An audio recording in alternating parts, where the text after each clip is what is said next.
We'll guide you through how to recover a deleted Dropbox account. If you find this helpful, consider subscribing and liking the video. First, go to the Dropbox website on your computer and sign in with your credentials. If your account has been deleted, you may not be able to sign in directly. Instead, navigate to your email inbox associated with the Dropbox account. Look for any emails from Dropbox about account deletion. These emails usually contain a link to recover your account. Click on the recovery link provided in the email.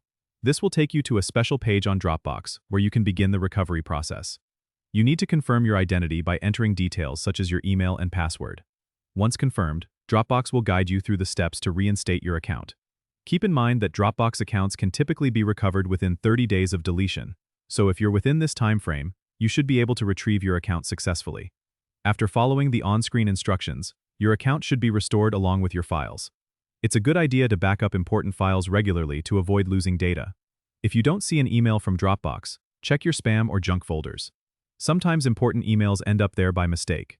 If you still can't find the recovery email, contact Dropbox support for further assistance.